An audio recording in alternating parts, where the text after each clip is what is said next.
in a thin, almost lipless mouth that had smiled only at park dedications and cornerstone-laying ceremonies. He didn't look any better dead, either. But this was no time to think about the murdered man's lack of charm, Malone reflected. The immediate problem was what to do with him for the next few hours. The little lawyer looked around the room thoughtfully. Moving the late Leonard Estapole was going to be a heavy job, but not impossible, and the fire escape seemed to be the best and simplest solution. He opened the window and hauled the body through it and down to the next landing. He tucked it carefully in the narrow space between the fire stairs and the window pane so it wouldn't be noticed by a casual glance from above. Then he climbed back to his office, puffing, and reflecting that it was a damn good thing Leonard Estapole hadn't been a bigger man. That done, he set himself to a fast job of straightening up the office. He righted the 2 overturned chairs and the wastebasket. He picked up the bronze Buddha and put it exactly where it had always been on the desk. It was probably thick with fingerprints, but he wasn't in the least concerned about that now. His prints would be all over it, and so would be those of Maggie O'Leary, his secretary, any number of visitors over a long period of time, and Mrs. Budlacek, the cleaning woman. Luckily, there was no blood to be washed off the Buddha.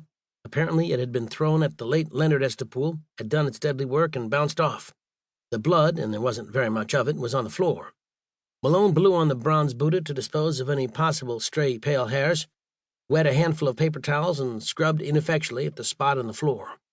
A few minutes later, he flung the sodden mass of towels in the wastebasket and decided that desperate, even heroic measures were needed. The stain was lighter, but it looked definitely and unexplainably wet. Malone opened the file drawer marked emergency, lifted out a bottle of dollar gin that was more than half full, took one last parting gulp, and poured the rest regretfully on the floor. Then, just in case any fuller explanation was needed, he smashed the bottle, scattered the finer fragments over the stain in its vicinity, and tossed the rest in the wastebasket. One last look around the office assured him that the scene had been convincingly reset, and very prettily, too. His desk was cluttered with correspondence, notes, a couple of last week's racing forms, legal and legal-looking documents, advertising and other unread matter, and a miscellany of pencils, a few of them sharpened. The copious ashtray was overflowing with ashes and dead cigar stubs. Yes, everything was not only in perfectly normal order, but downright homelike. Suddenly he thought of one more detail, went out into the hall and rang for the elevator. It came up at last with a sleepy-eyed Marty Budlacek, night elevator operator, watchman, and husband of Sophie at the helm. "Evening, Malone," Marty Budlacek said in a reproachful voice. "You come up the freight elevator again. You ain't supposed to do that, and you know you ain't supposed to do that." He stretched his neck and said, "Happens all the time." "That's all right," Malone said. "If anyone asks, you brought me up yourself, understand? Just be careful to be sure of that." "Have to be," Marty said gloomily. "It's my job." "Don't worry," Malone promised. "I'll back you up." He handed Marty a cigar and added very casually, "Anyone else come up tonight?" Marty Budlacek nodded. "Couple of fellas. Both for other floors. One of them is still here." He scratched his ear. "Thanks for the cigar, Malone, and don't you forget I brought you up." "About an hour ago," Malone said. "Maybe less." He went back into his office, thinking the whole thing over. Yes, one of the couple of fellows who had ridden up with Marty was still here, and would be until Malone was able to shift his thinking from the pressing present into the immediate future. It had been very neatly done. It was probable that the late Leonard Estapole had been advised to get off on another floor and walk either up or down in case he was being watched. The killer had come along a little later, doing the same thing.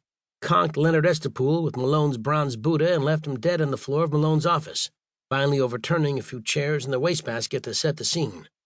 The little lawyer wondered unhappily and unsuccessfully just who could dislike him enough to go to all that trouble. He looked at his watch again. Company would be coming along any minute now.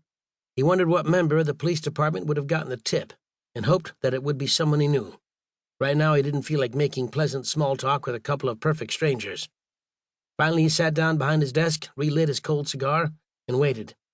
It was a minute or two, perhaps 5, after 10:30, the hour of his appointment with Leonard Estapole, when he heard the elevator door clang down the hall. He picked up one of the more important-looking papers from his desk and became extremely busy going over it. It wasn't a perfect stranger. It was Daniel von Flanagan of Homicide, with Kluchetsky and Scanlon hovering unobtrusively in the background. Malone put down the important-looking paper and looked up in genuine and pleased surprise. Von Flanagan showed even more surprise, but he appeared to be more puzzled than pleased. He returned Malone's greeting a little vaguely, accepted a cigar and the invitation to sit down and sniff the air. "Gin," Malone explained. "Dropped a bottle of it. Seemed to fly right out of my hand."